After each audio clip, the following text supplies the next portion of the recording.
Friends, Goa shipyard ലിമിറ്റഡിൻ്റെ പുതിയൊരു recruitment notification വന്നിട്ടുണ്ട്. അപ്പോൾ ഇതിൻ്റെ ഡീറ്റെയിൽ കാര്യങ്ങളൊക്കെ വീഡിയോയിൽ പറയുന്നുണ്ട്. അതുകൊണ്ട് വീഡിയോ സ്കിപ്പ് ചെയ്യാതെ മുഴുവനായിട്ടും കാണുക. ഇത്തരം നോട്ടിഫിക്കേഷനിൽ നിന്ന് നമ്മൾ മനസ്സിലാക്കേണ്ട കുറച്ച് കാര്യങ്ങൾ പാടെ ഈ വീഡിയോയിൽ ഉൾപ്പെടുത്തുന്നുണ്ട്.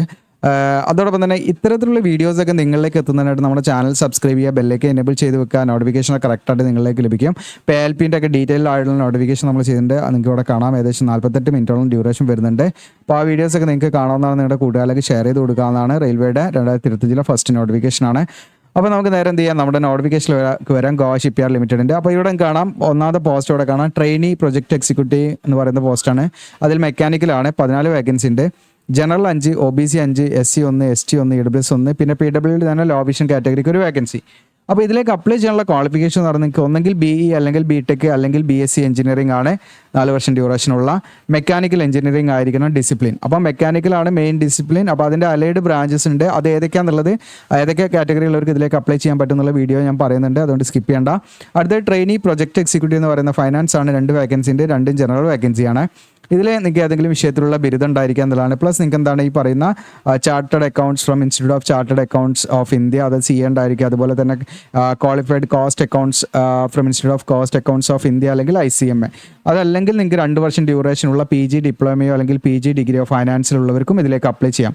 ഏതെങ്കിലും വിഷയത്തിലുള്ള ബിരുദവും അതോടൊപ്പം തന്നെ 2 വർഷം ഡ്യൂറേഷനുള്ള PG ഡിപ്ലോമ അല്ലെങ്കിൽ PG ഡിഗ്രി ഇൻ ഫൈനാൻസ് കഴിഞ്ഞവരാണെങ്കിലും ഒന്നെങ്കിൽ PG ഡിപ്ലോമ മതി ഫൈനാൻസിൽ, അതല്ലെങ്കിൽ PG ഡിഗ്രി ഉണ്ടെങ്കിലും ഫൈനാൻസിൽ ഉണ്ടെങ്കിലും അത് നിങ്ങൾക്ക് ഇത് വെച്ചിട്ട് അപ്ലൈ ചെയ്യാം. CA വേണമെന്നില്ല. ഓക്കെ. അടുത്തത് trainee project executive naval architecture ആണ്. ഇതിൽ 4 വേക്കൻസി ഉണ്ട്. ജനറൽ 2, OBC 1, SC 1 ഇങ്ങനെയാണ് വേക്കൻസി.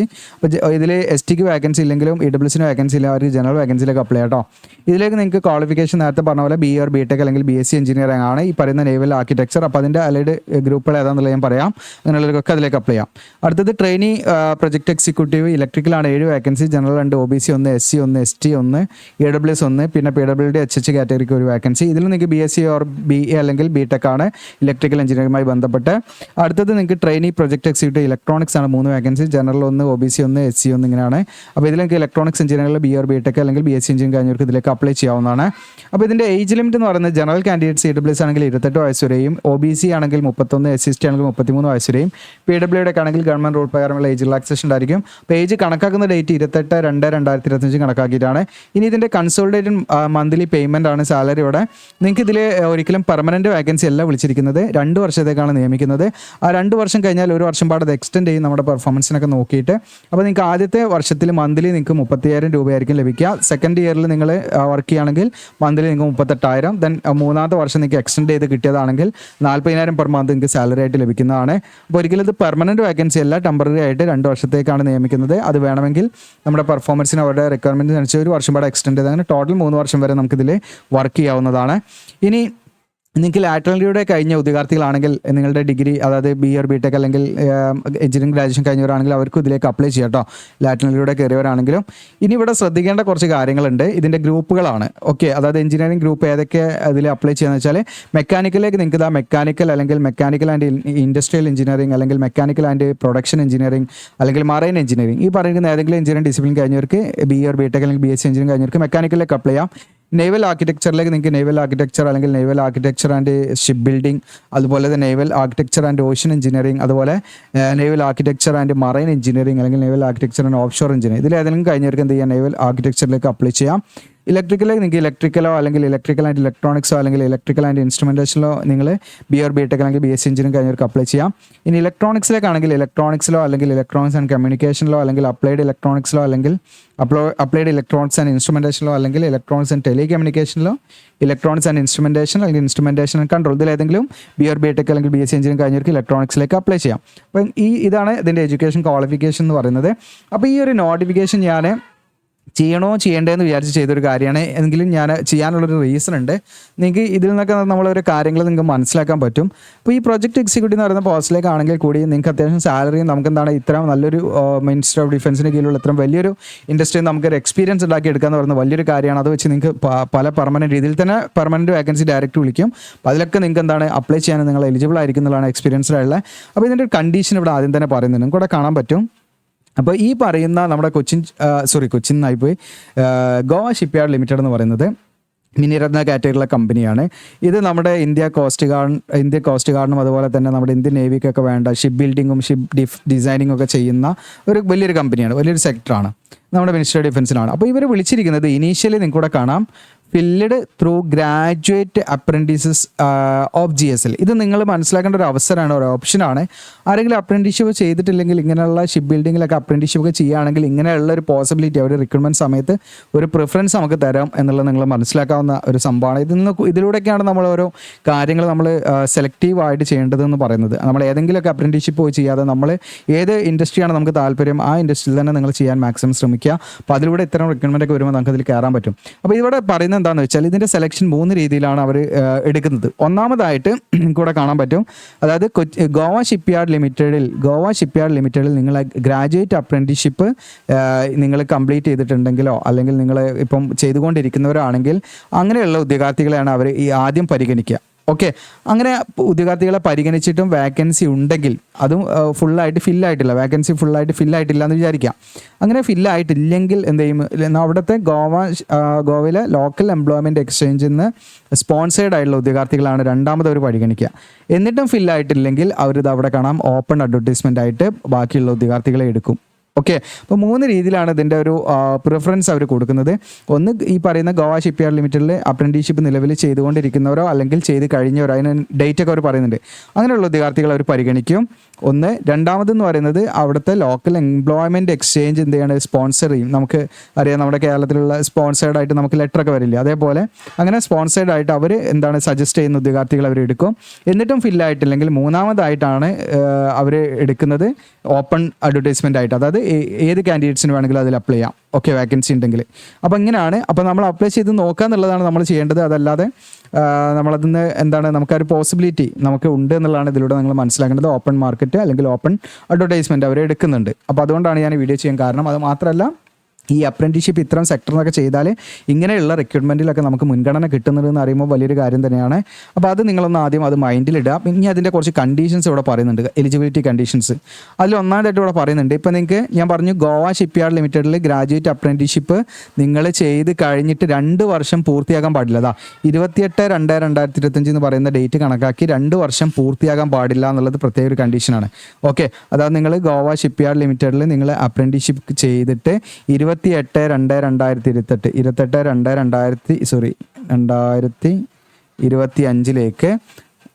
മൗസ് ഉപയോഗിച്ചിട്ടാട്ടോ അങ്ങനെ ആകുന്നത്. നിങ്ങൾക്ക് ഡേറ്റ് ആണ് 28/2/2025 എന്ന് പറയുന്ന ഡേറ്റ് ഉണ്ടല്ലോ. നമ്മൾ ഗോവ ഷിപ്പ്യാർഡ് ലിമിറ്റഡിൽ അപ്രൻറ്റീഷിപ്പ് ചെയ്ത് കഴിഞ്ഞിട്ട് നിങ്ങളിതാ ഈ ഡേറ്റിലേക്ക് നിങ്ങൾ 2 വർഷം പൂർത്തിയാകാൻ പാടില്ല. 2 വർഷത്തിൻ്റെ ഉള്ളിലാണ് നമ്മൾ പുതുതായിട്ട് ഈ അടുത്തിടെയാണ് ചെയ്തതെങ്കിൽ നിങ്ങൾ ഇതിലേക്ക് എന്താണ് എലിജിബിൾ ആണ് എന്നുള്ളത് ഒന്നാമത്തെ എലിജിബിലിറ്റി. അതായത് ഈ പറയുന്ന പ്രിഫറൻസ് കിട്ടുന്നത് അങ്ങനെയാണ്. ഓക്കെ, അത് പ്രത്യേകം ശ്രദ്ധിക്കുക. അപ്പോൾ ബാക്കിയുള്ള ക്വാളിഫിക്കേഷനൊക്കെ ഓക്കെ ആയിരിക്കണം. അതായത് BSc അല്ലെങ്കിൽ BE അല്ലെങ്കിൽ BTech ഈ പറഞ്ഞിരിക്കുന്ന ഡിസിപ്ലിനിൽ ആയിരിക്കണം എന്ന് പ്രത്യേകം ശ്രദ്ധിക്കുക കേട്ടോ. ഓക്കെ, അപ്പോൾ അത് ഒരു കാറ്റഗറിയാണ്. രണ്ടാമത്തെന്ന് പറയുന്നത് നിലവിൽ നിങ്ങൾ ഗോവ ഷിപ്പ്യാർഡ് ലിമിറ്റഡിൽ ആരെങ്കിലും അപ്രൻറ്റീഷിപ്പ് ചെയ്യുന്നുണ്ടെങ്കിൽ അവർ അറ്റ്ലീസ്റ്റ് 6 മന്ത് അവരുടെ അപ്രൻറ്റീഷിപ്പ് ടൈം ഡ്യൂറേഷൻ അവർ 6 മന്ത് കംപ്ലീറ്റ് ചെയ്തിട്ടുണ്ടെന്ന് വിചാരിക്കുക. അങ്ങനെയുള്ള ഉദ്യോഗാർത്ഥികൾക്ക്, അതായത് 28/2/2025 അവർ ജോയിൻ ചെയ്തിട്ട് 6 മാസം തികഞ്ഞിരിക്കണം. അങ്ങനെയുള്ള ഉദ്യോഗാർത്ഥികളെയും അവരെന്ത് ചെയ്യും, പരിഗണിക്കുന്നുണ്ട്. ഓക്കെ, അതായത് ഇതിൻ്റെ സെലക്ഷൻ്റെ ഭാഗമായിട്ട് അവർ പരിഗണിക്കുന്നുണ്ട്. അപ്പോൾ അത് പ്രത്യേകം ശ്രദ്ധിക്കാം. ഇനി മൂന്നാമതായിട്ട് അവർ പറയുന്നത് ലോക്കൽ എംപ്ലോയ്മെൻറ്റ് എക്സ്ചേഞ്ച് സജസ്റ്റ് ചെയ്യുന്ന സ്പോൺസർ ചെയ്യുന്ന 1 ഇയർ റിലവൻറ്റ് എക്സ്പീരിയൻസോ അതല്ലെങ്കിൽ നിങ്ങൾക്ക് ഏതെങ്കിലും സെക്ടറിൽ നിന്ന് അപ്രൻറ്റീഷിപ്പ് ട്രെയിനിങ് നിങ്ങൾ സക്സസ്ഫുള്ളി കംപ്ലീറ്റ് ചെയ്തവരോ ആണെങ്കിൽ അങ്ങനെയുള്ളവർ എന്ത് ചെയ്യും, അവർ എന്താണ് എലിജിബിലിറ്റി ഈ പറയുന്ന വാക്കൻസിയിലേക്ക് അവർ എടുക്കുന്നുണ്ട്. ഓക്കെ, അപ്പോൾ അത് പ്രത്യേകം ശ്രദ്ധിക്കുക. അപ്പോൾ ഇവർ പോസ്റ്റ് ക്വാളിഫിക്കേഷൻ എക്സ്പീരിയൻസ് എന്ന് പറയുന്നത്, അതായത് നമ്മൾ ഈ പറയുന്ന BR BTech അല്ലെങ്കിൽ BSc എഞ്ചിനീയറിംഗ് കഴിഞ്ഞ് എക്സ്പീരിയൻസ് 1 വർഷം അറ്റ്ലീസ്റ്റ് എക്സ്പീരിയൻസോ അതല്ലെങ്കിൽ 1 വർഷത്തെ അപ്രൻറ്റീഷിപ്പോ അവരെന്ത് ചെയ്യുന്നുണ്ട്, അവർ വേണമെന്ന് പറയുന്നുണ്ട്. ചുരുക്കി പറഞ്ഞാൽ അത് ഡയറക്റ്റായിട്ട് പറയുന്നില്ല, ഈ രീതിയിലാണ് പറയുന്നത്. ഓക്കെ, അപ്പോൾ അങ്ങനെയുള്ളവർ അറ്റ്ലീസ്റ്റ് 1 വർഷം എക്സ്പീരിയൻസോ അതല്ലെങ്കിൽ നിങ്ങൾക്ക് അപ്രൻറ്റീഷിപ്പ് വേറെ ഏതെങ്കിലും സെക്ടറിൽ നിന്ന്, ഓക്കെ ഈ ഗോവ ഷിപ്പ്യാർഡ് ലിമിറ്റഡ് എന്നല്ല വേറെ ഏതെങ്കിലും സെക്ടറിൽ നിന്ന് എക്സ്പീരിയൻസ് ഉണ്ടെങ്കിലും നമുക്ക് എന്ത് ചെയ്യാം, ഇതിലേക്ക് അപ്ലൈ ചെയ്യാമെന്നുള്ളതാണ് നമ്മൾ മനസ്സിലാക്കുന്നത്. അത് ഇവർക്കൊക്കെ പ്രിഫറൻസ് കൊടുത്തതിന് ഇവരുടെയൊക്കെ സെലക്ട് ചെയ്ത് എന്തെങ്കിലും ബാക്കി പോസ്റ്റ് ഉണ്ടെങ്കിൽ മാത്രമാണ് നമുക്ക് ഓപ്പൺ അഡ്വർടൈസ്മെൻറ്റിൽ നമുക്ക് കിട്ടുന്നത് കേട്ടോ. ഓക്കെ, അപ്പോൾ അത് നോക്കിയിട്ട് വേണം, നിങ്ങൾ താല്പര്യം ഉണ്ടെങ്കിൽ നിങ്ങളത് വെച്ചിട്ട് അപ്ലൈ ചെയ്യാം എന്ന് പ്രത്യേകം ശ്രദ്ധിക്കുക. അപ്പോൾ ഈ 3 രീതിയിലാണ് ഇതിലേക്ക് എലിജിബിലിറ്റി എന്ന് പറയുന്നത്. അപ്പോൾ നിങ്ങൾ മനസ്സിലാക്കേണ്ട കാര്യം എന്ന് വെച്ചാൽ ഇപ്പോൾ ഇതിൽ നമ്മൾ അപ്രൻറ്റീസ്ഷിപ്പ് ചെയ്ത് 2 വർഷം കഴിഞ്ഞിട്ടില്ലെങ്കിൽ അങ്ങനെയുള്ള ഉദ്യോഗാർത്ഥികളെ പരിഗണിക്കും. 2 വർഷം കഴിഞ്ഞ് പോയാൽ അങ്ങനെയുള്ള ഉദ്യോഗാർത്ഥികളെ ഈ ഒരു പ്രിഫറൻസ് അവർ കൊടുക്കില്ല. ഈ ഒരു എലിജിബിലിറ്റി നമുക്ക് നമ്മൾ എലിജിബിൾ അല്ല ഈ ഒരു കാറ്റഗറി വെച്ച്, അതായത് അപ്രൻറ്റീസ്ഷിപ്പ് ബെനിഫിറ്റ് നമുക്ക് ലഭിക്കില്ല. ഇനിയിപ്പം നമ്മൾ 6 മാസം ജോയിൻ ചെയ്ത് 6 മാസം ആയിട്ടില്ല എങ്കിൽ അങ്ങനെയുള്ള ഉദ്യോഗാർത്ഥികളെ പരിഗണിക്കില്ല. അറ്റ്ലീസ്റ്റ് 6 മാസം 28/2/2025 അപ്രൻറ്റീസ്ഷിപ്പ് നിങ്ങൾ ഈ പറയുന്ന ഗോവ ഷിപ്പ്യാർഡ് ലിമിറ്റഡിൽ ജോയിൻ ചെയ്ത് അപ്രൻറ്റീസ്ഷിപ്പ് 28/2/2025 നിങ്ങൾ കംപ്ലീറ്റ് ചെയ്തിരിക്കണം. ഓക്കെ, അങ്ങനെയുള്ളവരെ പരിഗണിക്കുള്ളൂ. അങ്ങനെയാണെങ്കിൽ അവരുടെ കണ്ടീഷൻ പറയുന്നുണ്ട്, ഇൻ കേസ് നിങ്ങൾ അത് സെലക്ട് ആയി കഴിഞ്ഞാൽ തന്നെ നിങ്ങൾ അപ്രൻറ്റീസ്ഷിപ്പ് നിങ്ങൾ കംപ്ലീറ്റ് ചെയ്ത് കഴിഞ്ഞിട്ട് മാത്രമേ നിങ്ങൾക്ക് ഈ പറയുന്ന പോസ്റ്റിലേക്ക് നിങ്ങൾക്ക് ജോയിൻ ചെയ്യാൻ പറ്റുള്ളൂ. ഓക്കെ, ഞാൻ ഒരൊറ്റ സ്ട്രെച്ചിൽ പറയുന്ന വീഡിയോ ആണ്, അതുകൊണ്ടാണ് എനിക്ക് വീണ്ടും ഞാനത് ക്ലാരിഫൈ ചെയ്യുന്നതിൻ്റെ ഭാഗമായിട്ട് ഞാൻ പറഞ്ഞൊക്കെ പോകും, നിങ്ങൾ ക്ഷമിക്കുക. ഓക്കെ, അപ്പോൾ ഇത്രയും കാര്യങ്ങളാണ്. അപ്പോൾ ഇതിൽ നമുക്ക് ഇനീഷ്യലി തന്നെ അവർ പറഞ്ഞു ഓപ്പൺ അഡ്വർടൈസ്മെൻറ്റ് ഉണ്ട് എന്ന്. അതുകൊണ്ട് നിങ്ങൾ അപ്ലൈ ചെയ്യണം. ഇപ്പോൾ കേരളത്തിലുള്ളവരൊക്കെ അപ്ലൈ ചെയ്യുകയാണെങ്കിൽ നിങ്ങൾ ശ്രദ്ധിക്കേണ്ടത് അറ്റ്ലീസ്റ്റ് 1 വർഷം എക്സ്പീരിയൻസ് ഉണ്ടോ നോക്കുക. ഓക്കെ, അത് അറ്റ്ലീസ്റ്റ് 1 വർഷം എക്സ്പീരിയൻസ് എന്ന് പറയുന്നതിന് മാൻഡേറ്ററി ആയിട്ട് അവർ പറയുന്നൊന്നുമില്ല. അപ്പോൾ ഞാൻ നിങ്ങൾക്ക് ഇതിലേക്ക് ഒരു അപേക്ഷാ ഫീസ് ഉണ്ട്, അത് പോകേണ്ട വെച്ചിട്ടാണ് ഞാൻ പറയുന്നത്. അല്ലെങ്കിൽ നമ്മളെ മെയിൽ അയച്ചു നോക്കാം, മെയിൽ ഞാനും അയച്ചു നോക്കാം അതിൻ്റെ കാര്യങ്ങൾ.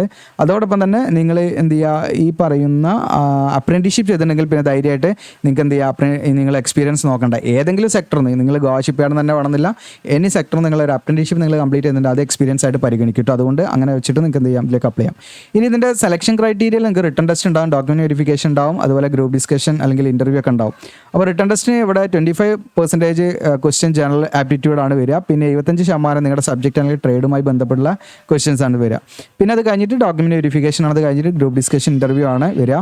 അപ്പോൾ അതിൻ്റെ വെയിറ്റേജ് റിട്ടൺ ടെസ്റ്റിന് 85%, ഗ്രൂപ്പ് ഡിസ്കഷന് 15%, അങ്ങനെയാണ് 100% കംപ്ലീറ്റ് ചെയ്യുന്നത്.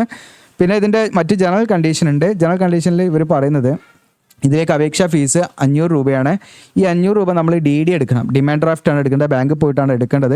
അവിടെ നമ്മൾ ഫേവർ ഓഫ് കൊടുക്കേണ്ടത് ഗോവ ഷിപ്പ്യാർഡ് ലിമിറ്റഡ് ആണ്.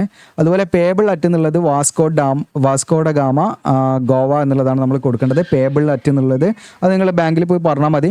അപ്പോൾ നിങ്ങൾ DD ഒക്കെ എടുക്കുന്നതിന് മുൻപ് നിങ്ങൾ ഉറപ്പ് വരുത്തുക, കാരണം നമ്മൾ ഇതിലേക്ക് അപ്ലൈ ചെയ്തിട്ട് കാര്യമുണ്ടോ എന്നൊക്കെ ചിന്തിച്ചിട്ട് ചെയ്യുക. കാരണം 500 രൂപ വെറുതെ കളയണ്ട. എന്നാൽ SC/ST PWD എക്സ് സർവീസ്മാൻ ആണെങ്കിൽ അവർക്ക് ഫ്രീ ആയിട്ട് ഇതിലേക്ക് അപ്ലൈ ചെയ്യാം. അതുകൊണ്ട് SC/ST ഒക്കെ കാൻഡിഡേറ്റ്സ് ഒക്കെ മാക്സിമം ഇതിലേക്ക് അപ്ലൈ ചെയ്യാം, കാരണം അവർക്ക് ഫീ ഒന്നും വേണ്ടല്ലോ, അപ്ലൈ ചെയ്ത് നോക്കാവുന്ന കാര്യമാണ്. അതോടൊപ്പം തന്നെ നിങ്ങൾക്ക് നിലവിൽ ഈ പറയുന്ന ഗ്രാജുവേറ്റ് അപ്രൻറ്റീസ്ഷിപ്പായിട്ട് ഗോവ ഷിപ്പ്യാർഡിൽ വർക്ക് ചെയ്യുന്നവരോ അതായത് ട്രെയിനിങ് ചെയ്യുന്നവരോ അതെല്ലാം ഓൾറെഡി ചെയ്ത് കഴിഞ്ഞവരോ, അതായത് പ്രസൻറ്റ് ഓർ പാസ്റ്റ് ആണ്, അത് ഓൾറെഡി നിങ്ങൾ ഗോവ ഷിപ്പ്യാർഡ് ലിമിറ്റഡിൽ നിന്ന് അപ്രൻറ്റീസ്ഷിപ്പ് കംപ്ലീറ്റ് ചെയ്തവരോ നിലവിൽ ചെയ്തുകൊണ്ടിരിക്കുന്നവർക്കോ ഒന്നും യാതൊരുവിധ ഫീസും കൊടുക്കേണ്ട, ഫ്രീ ആയിട്ട് അപ്ലൈ ചെയ്യാം. ബാക്കിയുള്ളവർക്ക് 500 രൂപയുണ്ട്. അപ്പോൾ 500 രൂപ വരുന്നതുകൊണ്ടാണ് ഞാനിതിലൊരു കൺഫ്യൂഷൻ അടിച്ചിരുന്നത്. കാരണം എന്താണെന്ന് വെച്ചാൽ നിങ്ങളുടെ ക്യാഷ് നിങ്ങൾ പോക്കണ്ട എന്നുള്ള ലെവലാണ് ഇത് ചെയ്യണമെന്നുള്ള വിചാരിച്ചത്. പക്ഷേ ഇതൊരു നമുക്കൊരു കേസ് സ്റ്റഡി ആയിട്ട് നിങ്ങൾക്ക് എന്താണ് ഇത്തരത്തിലുള്ള സെക്ടറിലൊക്കെ നമ്മൾ അപ്രൻറ്റീസ്ഷിപ്പ് ചെയ്താൽ അതിൻ്റെ ബെനിഫിറ്റ് കാര്യങ്ങളൊക്കെ നമുക്ക് ഇങ്ങനെയൊക്കെ ഉണ്ടാകാൻ സാധ്യതയുണ്ട് എന്നൊക്കെ മനസ്സിലാക്കാൻ വേണ്ടി. ഇതുപോലെ ഇതിൻ്റെ പെർമനൻറ്റ് വേക്കൻസിലേക്ക് വിളിക്കുന്ന സമയത്ത് നമുക്ക് എന്താണ് അപ്രൻറ്റീസ്ഷിപ്പ് ഒക്കെ എക്സ്പീരിയൻസ് ആയിട്ട് പരിഗണിക്കാറുണ്ട്, അതുപോലെ പ്രിഫറൻസ് കിട്ടാറുണ്ട് എന്നുള്ളതൊക്കെയാണ് നിങ്ങൾ മനസ്സിലാക്കേണ്ടത്. അപ്പോൾ ഇതിൽ നിങ്ങൾ പേയ്മെൻ്റ് ഒക്കെ ചെയ്യുന്നതിന് മുൻപ് നിങ്ങൾ ഉറപ്പ് വരുത്തുക, നിങ്ങൾ ഓരോ ഇൻഡിവിജ്വൽ നിങ്ങളായിട്ട് തന്നെ നിങ്ങൾ ഉറപ്പ് വരുത്തുക. നിങ്ങൾക്ക് അതിൻ്റെ മെയിൽ ID ഇവിടെ ഒരു മെയിൽ ID കൊടുത്തിട്ടുണ്ട്, മെയിൽ ഞാനും അയച്ചു നോക്കാം. ഈ മെയിലിലേക്ക് അയച്ചു നോക്കാം എന്തൊക്കെയാണ് നമ്മൾ ഇങ്ങനെ കേരളത്തിലുള്ളവരാണെന്നൊക്കെ വെച്ചിട്ട് നമുക്ക് എലിജിബിൾ ആണോ എന്നുള്ളതൊക്കെ ജസ്റ്റ് എന്ത് ചെയ്യാം, നിങ്ങൾ ഒരു സാധ്യത ഉണ്ടോ എന്നുള്ളത് വെച്ചിട്ട് നിങ്ങൾക്ക് എന്ത് ചെയ്യാൻ പറ്റും, എൻക്വയറി വേണമെങ്കിൽ നടത്താവുന്നതാണ്. അത് പ്രത്യേകം നിങ്ങൾ ശ്രദ്ധിക്കുക കേട്ടോ. അപ്പോൾ ഇത്രയുമാണ് ഇതിൻ്റെ നോട്ടിഫിക്കേഷൻ റിലേറ്റഡ് ആയിട്ടുള്ള കാര്യങ്ങൾ. അതൊക്കെ ചെയ്തതിന് ശേഷം നിങ്ങൾ ഓക്കെ ആണെങ്കിൽ നിങ്ങൾ ഇതിലേക്ക് അപ്ലൈ ചെയ്യാം. ഓക്കെ, ഇത്രയും കാര്യങ്ങളാണ് ഇതിൽ നിങ്ങൾ പ്രത്യേകം ശ്രദ്ധിക്കേണ്ടത്. അപ്പോൾ വീഡിയോ നിങ്ങൾ അവിടെ ഇവിടെയും കണ്ടു കഴിഞ്ഞാൽ ചിലപ്പോൾ ഞാൻ ഈ പറഞ്ഞ കാര്യമൊന്നും നിങ്ങൾക്ക് മനസ്സിലാവില്ല. അഡ്വർടൈസ്മെന്റ് നമ്പർ ഇതാണ്. ഇനി എങ്ങനെയാണ് ഇതിലേക്ക് അപ്ലൈ ചെയ്യുന്നതെന്ന് വെച്ചാൽ നമ്മുടെ വീഡിയോയുടെ ഡിസ്ക്രിപ്ഷനിൽ ഞാൻ അപ്ലൈ ചെയ്യുന്ന ലിങ്ക് കൊടുക്കും. അതിൽ ക്ലിക്ക് ചെയ്താൽ നിങ്ങൾ നമ്മുടെ വെബ്സൈറ്റിൻ്റെ ഹോം പേജിലാണ് GeoC Legoland. ഇനി അതെല്ലാം നിങ്ങൾ ജസ്റ്റ് ഗൂഗിൾ ചെയ്താൽ മതി, GeoC Legoland ജസ്റ്റ് ടൈപ്പ് ചെയ്താൽ മതി, നിങ്ങൾക്ക് നമ്മുടെ വെബ്സൈറ്റിലേക്ക് കയറാൻ പറ്റും.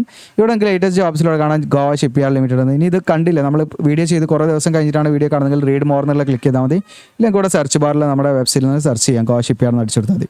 അപ്പോൾ ഞാനിപ്പോൾ ഇതിൽ ഓപ്പൺ ആക്കുന്നു. അതിൽ ഓപ്പൺ ആക്കുന്ന സമയത്ത് നമുക്ക് ഈ ആർട്ടിക്കിൾ ഇവിടെ നിങ്ങൾക്ക് നമ്മുടെ സോഷ്യൽ മീഡിയ ഉണ്ട്, ഇൻസ്റ്റാഗ്രാം ഫോളോ ചെയ്യുക, വാട്സപ്പ് ചാനൽ, ടെലഗ്രാം ചാനലൊക്കെ ഉണ്ട്, അതിലൊക്കെ ഫോളോ ചെയ്യുക. താഴെ സ്ക്രോൾ ഡൗൺ ചെയ്യുക. നിങ്ങൾ താഴെ സ്ക്രോൾ ഡൗൺ ചെയ്താൽ നിങ്ങൾക്ക് നോട്ടിഫിക്കേഷൻ ഇടുന്ന് ഡൗൺലോഡ് ചെയ്യാം. ക്ലിക്ക് ആപ്ലിക്കേഷൻ ഫോം എന്നുള്ളത് ഇവിടെ ക്ലിക്ക് ചെയ്യാം. ഞാൻ ഓപ്പണായി കാണിക്കാം. ആപ്ലിക്കേഷൻ ഫോം എന്നുള്ളതിൽ ക്ലിക്ക് ചെയ്താൽ നിലവിൽ സാഹചര്യത്തിൽ അവർ നമ്മളോട് ഫീ അടയ്ക്കേണ്ട കാര്യം മാത്രമേ പറഞ്ഞുള്ളൂ. നിങ്ങൾക്ക് ഇവിടെ കാണാം അഡ്വർടൈസ് നമ്പർ. ഓക്കെ, 2/2025. ഇത് പബ്ലിഷ് ചെയ്ത ഡേറ്റ് ഇതാ നിങ്ങൾക്ക് കാണാം, April 10. ഓക്കെ, അപ്പോൾ വാലിഡ് ആയിട്ടുള്ള നോട്ടിഫിക്കേഷൻ ആണ്. പക്ഷെ അതിൻ്റെ ഫർദർ കുറച്ചും പാട് ഡീറ്റെയിൽസ് വരാനുണ്ട്. 10/4/2025 നോട്ടിഫിക്കേഷൻ. അപ്പോൾ നിങ്ങൾ എന്ത് ചെയ്യുക, ഇടയ്ക്ക് ഇതിൽ കയറിയിട്ട് നോക്കണം. നമ്മളിത് കണ്ടു കഴിഞ്ഞാൽ ഞാൻ അവിടെ അപ്ഡേറ്റ് ചെയ്യാം. അപ്പോൾ നിലവിൽ അവരുടെ നോട്ടിഫിക്കേഷൻ പ്രകാരം ഹൗ ടു അപ്ലൈ എന്നുള്ള കാര്യങ്ങളൊന്നും അവർ കൊടുത്തിട്ടില്ല. ജസ്റ്റ് ഫീ അടയ്ക്കേണ്ട കാര്യങ്ങൾ മാത്രമേ ഉള്ളൂ. അതായത് ഓൺലൈൻ ആയിട്ടാണോ ഓഫ്ലൈൻ ആയിട്ടാണോ അപ്ലൈ ചെയ്യേണ്ടതെന്ന് മെൻഷൻ ചെയ്തിട്ടില്ല. അതോടൊപ്പം തന്നെ ആപ്ലിക്കേഷൻ ഫോം, ഇനി ഓഫ്ലൈൻ ആണെങ്കിൽ ആപ്ലിക്കേഷൻ ഫോം അവർ ഇതിൻ്റെ കൂടെ അറ്റാച്ച് ചെയ്തിട്ടില്ല. അപ്പോൾ അത് വരുമായിരിക്കാം, അത് നമുക്ക് പ്രതീക്ഷിക്കാം. അപ്പോൾ അത് നിങ്ങൾ കിട്ടുന്നത് ഇടയ്ക്കിടയ്ക്ക് ഈ വെബ്സൈറ്റിൽ കയറി നോക്കിയാൽ മതി. ഇവിടെ നിങ്ങൾക്ക് അപ്ഡേഷൻ വരും എന്തെങ്കിലും ഉണ്ടെങ്കിൽ.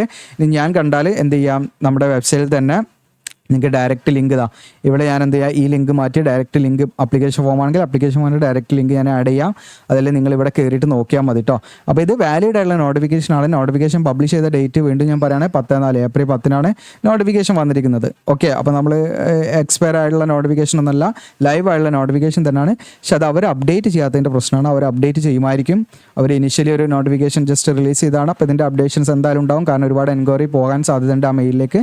നിങ്ങൾ എൻക്വയറി നിങ്ങൾ ചെയ്ത് നോക്കുക, ജസ്റ്റ് ഒന്ന് അതിലേക്കൊന്ന് നിങ്ങൾ എന്ത് ചെയ്യുക, മെയിൽ ചെയ്ത് നോക്കാം, ഞാനും ചെയ്യാം.